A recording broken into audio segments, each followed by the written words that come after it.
There is need to stop the hunting, and it's not going to be by the government because they get paid for it. It's not going to be by the hunting communities because they're making a lot of money. They're the ones that benefit from the hunting of these animals. It's not the communities, it's not the wildlife that benefits. It's a few selfish individuals that are benefiting from all these hunts, and they try to justify that it is sustainable, it is developing communities, which is actually not true, because I've grown and lived in a community for the last 40 years that I cannot point at any single developmental activity that has come from the hunting community. But if you ask me, the benefits that I've seen from money that is brought by people that come to photograph these animals, like tourists that come to see these animals, the benefits are endless. Schools are being built, hospitals are being built, kids are given medication. I mean, they've got access to medication and all these other social benefits that come with tourism. So the future of our area doesn't lie in the hunting and the killing of these animals, because we're taking them out of the system before their time. We're taking them out of the system, which seriously destabilizes and destroys the pride.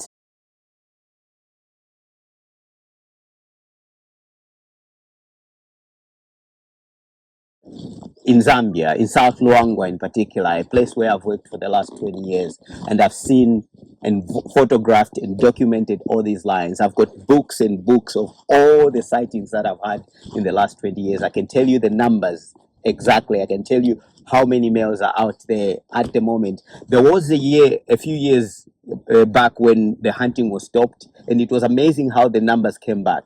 And like 3 4 years later, the hunting was started, and the numbers have dwindled and just gone down drastically.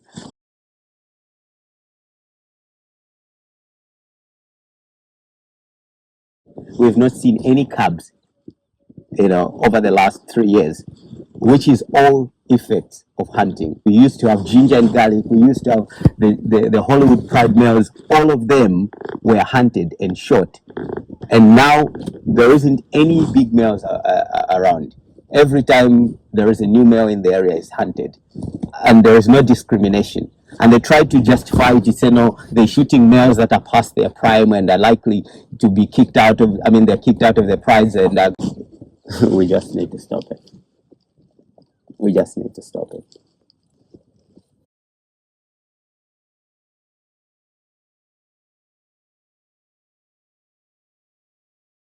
Okay, now the argument is always that no, the hunting is done outside the park, but there's no difference in there, because the hunters are allowed to bait the animals out of the park. And how do they do it?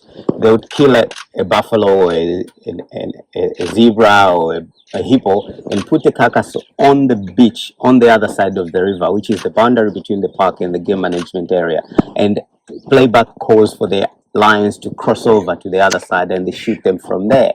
So it's the same lions that are in the park that are baited out of the park to be shot.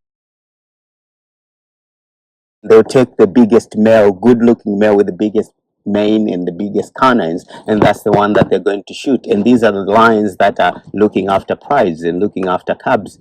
And once that is done, the whole pride is destroyed. The whole pride is done.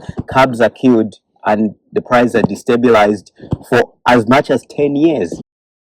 Really saddens me is the fact that the success rate or the survival rate for male lions is very low. You're talking about an average of 1 out of 10 growing to adulthood.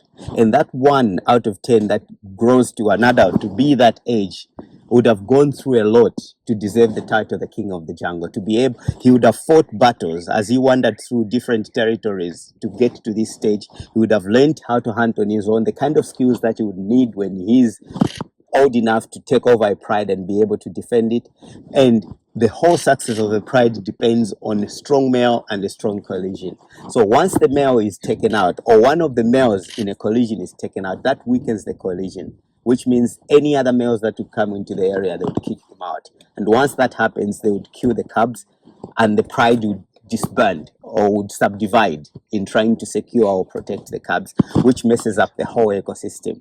And I can tell you, in the last 3 years in this park, we have not recorded a single cub that has been born and grown to adulthood.